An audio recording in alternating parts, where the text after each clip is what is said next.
कभी कभी ना हम सबकी जिंदगी में कुछ ऐसे सपने होते हैं जिन्हें हम दिल से चाहते तो हैं, लेकिन कहीं ना कहीं हमें लगता है कि शायद वो हमारे लिए नहीं बने। और फिर हम पूछते हैं, मैं जो चाहता हूँ उसे अपनी जिंदगी में कैसे लाऊं? Ask and it is given किताब ठीक इसी सवाल का जवाब देने की कोशिश करती है। कल्पना करो कि पूरी दुनिया एक बड़ी ऊर्जा है, और हम जो सोचते हैं, जो महसूस करते हैं, जो विश्वास करते हैं, वो सब एक तरह का संकेत बनकर बाहर जाता है। एस्थर और जेरी हिक्स कहते हैं कि हम सब अपनी जिंदगी के रचनाकार हैं, यानी हमारी विचार सिर्फ विचार नहीं हैं, वे हमारी हकीकत को आकार देने में महत्वपूर्ण भूमिका निभाते हैं। किताब का सबसे प्रसिद्ध विचार है, मांगो और दिया जाएगा। मतलब, पहले ब्रह्मांड को साफ साफ बताओ कि तुम क्या चाहते हो। कई बार हम अपनी इच्छाओं पर ध्यान नहीं देते, बल्कि अपनी समस्याओं पर फोकस करते रहते हैं। हम कहते हैं, मुझे तनाव नहीं चाहिए, मुझे अकेलापन नहीं चाहिए, मुझे असफलता नहीं चाहिए। लेकिन किताब कहती है, उस चीज पर ध्यान दो जो तुम्हें चाहिए, उस पर नहीं जो नहीं चाहिए। फिर लेखक एक बहुत ही रोचक अवधारणा बताते हैं, भावनात्मक मार्गदर्शन प्रणाली। और सच कहूँ तो ये पूरी किताब का सबसे शक्तिशाली हिस्सा है। किताब कहती है कि हमारी भावनाएं हमें संकेत देती हैं।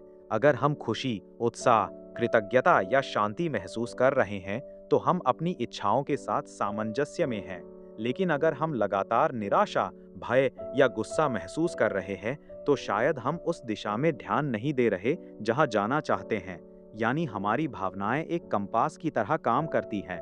किताब बताती है कि ब्रह्मांड हमारे शब्दों को नहीं, हमारी कंपन, वाइब्रेशन को सुनता है। उदाहरण के लिए, अगर कोई बार बार कहता है मुझे प्यार चाहिए, लेकिन अंदर से विश्वास करता है कि मैं प्यार के लायक नहीं हूं, तो उसकी वाइब्रेशन प्यार की नहीं, भय की होती है। इसलिए किताब बार बार भावनाओं पर जोर देती है। फिर आती है कल्पना शक्ति। लेकिन यहाँ कल्पना सिर्फ सोचने भर की नहीं है, बल्कि महसूस करने की है। जैसे, अगर तुम्हारा सपना एक सफल करियर है, तो सिर्फ उसके बारे में मत सोचो, उस खुशी को महसूस करो, उस आत्मविश्वास को महसूस करो, जैसे वो पहले से ही तुम्हारी जिंदगी का हिस्सा हो। किताब का एक और खूबसूरत सबक है, अनुमति देना। मतलब, कभी कभी हम अपनी इच्छाएं तो मांग लेते हैं, लेकिन फिर शंका करना शुरू कर देते हैं। क्या ये सच में संभव है? क्या मैं इसके योग्य हूँ? क्या होगा अगर ये ना हुआ? ये शंकाएं प्रतिरोध बन जाती है।